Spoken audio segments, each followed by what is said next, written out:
Hey guys, welcome to our channel. Indian bank debit கார்டில் எப்படி ATM pin set பண்ணலாம் அப்படிங்கிறத இந்த வீடியோவில் பார்க்க போகிறோம். இது வந்து இந்தியன் பேங்க்குக்கு அப்படின்னு கிடையாது, எல்லா பேங்க்குமே வந்து சேம் ப்ரொசீஜர் தான். பட் என்ன கண்டிஷன் அப்படின்னா, அந்தந்த பேங்க் டெபிட் கார்டுக்கு பின் செட் பண்ணணும் அப்படின்னா அந்தந்த பேங்க்கோட ஏடிஎம்மில் தான் நம்ம வந்து பண்ண முடியும். ஓகே, இப்போது வந்து எப்படி பின் செட் பண்ணலாம் அப்படிங்கிறத வந்து பார்க்கலாம். ஓகே, இப்போ ஏடிஎம் மிஷினில் வந்து டெபிட் கார்டு வந்து இன்சர்ட் பண்ணுங்கள். இதில் வந்து கீழே ஜென்ரேட் பின் ஆர் செட் பின் அப்படிங்கிற ஆப்ஷன் ஒன்று இருக்கும். ஸோ அதை வந்து கிளிக் பண்ணிக்கோங்க. இங்கே வந்து ரெண்டு ஆப்ஷன் இருக்கும். ஒன்று வந்து ஜென்ரேட் ஓடிபி, அப்புறம் இன்னொன்று வந்து செட் பின் அப்படிங்கிறது. ஸோ ஜென்ரேட் ஓடிபி ஆப்ஷன் வந்து எதுக்கு அப்படின்னா, ஃபஸ்ட்டு வந்து நம்ம ஓடிபி வந்து ஜென்ரேட் பண்ணணும். நம்ம ரெஜிஸ்டர்ட் மொபைல் நம்பருக்கு அந்த ஓடிபி வந்ததுக்கப்புறமா அந்த ஓடிபியை கன்ஃபார்ம் பண்ணதுக்கு அப்புறமா தான் நம்ம வந்து பின் வந்து செட் பண்ண முடியும். ஸோ அதுக்காக இந்த மாதிரி இருக்கும். ஸோ ஃபஸ்ட் வந்து ஜென்ரேட் ஓடிபி அப்படிங்கிற ஆப்ஷன் வந்து கிளிக் பண்ணிக்கோங்க. ஓகே, இப்போ வந்து please enter your account number அப்படின்னு கேட்கும். ஸோ இதில் உங்களுடைய அக்கௌண்ட் நம்பர் என்டர் பண்ணிக்கோங்க. என்டர் பண்ணிவிட்டு அது கரெக்ட் தானா அப்படின்னு செக் பண்ணி பார்த்துட்டு ஓகேனா கரெக்ட் அப்படிங்கிற ஆப்ஷன் வந்து கிளிக் பண்ணிக்கோங்க. இப்போ வந்து again please re-enter your account number அப்படின்னு கேட்கும். ஸோ ஆல்ரெடி என்டர் பண்ண அக்கௌண்ட் நம்பர் அகெயின் என்டர் பண்ணிவிட்டு கரெக்ட் அப்படிங்கிறத கிளிக் பண்ணிக்கோங்க. இப்போ வந்து கஸ்டமர் டீட்டெயில்ஸ் வந்து டிஸ்பிளே ஆகும். Name, account number and mobile number இதெல்லாமே செக் பண்ணிவிட்டு கன்ஃபார்ம் அப்படிங்கிறத கிளிக் பண்ணிக்கோங்க.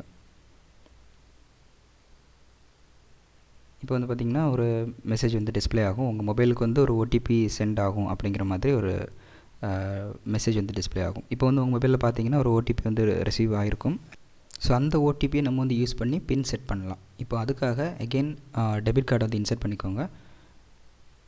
சேம் ஆப்ஷன் தான். கீழே வந்து ஜென்ரேட் பின் ஆர் செட் பின் அப்படிங்கிற ஆப்ஷன் வந்து கீழே டிஸ்பிளே ஆகும். ஸோ அதே ஆப்ஷன் வந்து கிளிக் பண்ணிக்கோங்க. இப்போ வந்து என்னென்னா செட் பின் அப்படின்னு ஒரு ஆப்ஷன் இருக்கும் கீழே. ஸோ இந்த ஆப்ஷனை கிளிக் பண்ணிக்கோங்க.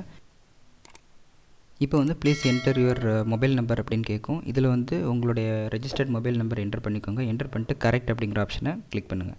இப்போ வந்து please enter your token generated through bank. இந்த பேங்க்லேயே ஜென்ரேட் பண்ண டோக்கன், அதாவது அந்த ஓடிபி, அதை வந்து என்டர் பண்ணுறதுக்காக கேட்குது. ஸோ ஓடிபியை என்டர் பண்ணிவிட்டு அதை செக் பண்ணி பார்த்துட்டு கீழே வந்து கரெக்ட் அப்படிங்கிற ஆப்ஷனை வந்து கிளிக் பண்ணிக்கோங்க. இப்போ ஓடிபி என்டர் பண்ணிட்டு கரெக்ட் அப்படிங்கிறத கிளிக் பண்ணுறேன்.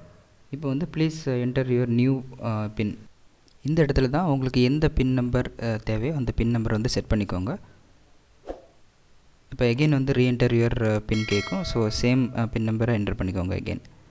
இப்போ வந்து என்னென்னா ட்ரான்சாக்ஷன் கம்ப்ளீட் ஆயிடுச்சு, அதாவது உங்களுடைய பின் வந்து செட் ஆயிடுச்சு. இப்போ இந்த பின் செட் ஆயிடுச்சா அப்படிங்கிறத வந்து நான் கன்ஃபார்ம் பண்ணுறதுக்காக அகெயின் கார்டை இன்சர்ட் பண்ணி நான் வந்து யூஸ் பண்ணி பார்க்குறேன். ஓகே, இப்போது கார்டை வந்து இன்சர்ட் பண்ணிட்டேன். இப்போ வந்து இதில் நம்ம லாங்குவேஜ் செலக்ட் பண்ணிக்கலாம். பண்ணிவிட்டு கீழே வந்து என்கொயரி பேலன்ஸ் எவ்வளோ அப்படிங்கிறத செக் பண்ணுறதுக்காக. ஸோ இது அஸ் யூஷுவல் எந்த மாதிரி பண்ண முடியுமோ அந்த மாதிரி பண்ணிக்கலாம். கீழே வந்து நம்ம என்ன பின் செட் பண்ணணுமோ அந்த பின் வந்து என்டர் பண்ணிவிட்டு என்டர் கொடுத்தோம் அப்படின்னா அது ஓகே அவைலபிள் பேலன்ஸ் வந்து காமிக்குது. ஸோ இது வந்து பின் செட் ஆயிடுச்சு. அவ்வளோதான். இந்த மாதிரி ஈஸியாக பின் செட் பண்ணிக்கலாம். அண்ட் வந்து ஆல்ரெடி சொன்ன மாதிரி எல்லா பேங்க்குமே வந்து ப்ரொசீஜர் வந்து சேமாக தான் இருக்கும். பட் அந்தந்த பேங்க்குக்கு வந்து அந்தந்த பேங்க்கோட ஏடிஎம்மில் மட்டும்தான் நம்ம பண்ண முடியும். ஓகே, இந்த வீடியோ உங்களுக்கு பிடிச்சிருந்ததுன்னா லைக் பண்ணுங்கள், உங்கள் ஃப்ரெண்ட்ஸுக்கு ஷேர் பண்ணுங்கள், நம்ம சேனலுக்கு சப்ஸ்கிரைப் பண்ணி சப்போர்ட் பண்ணுங்கள். தேங்க்யூ.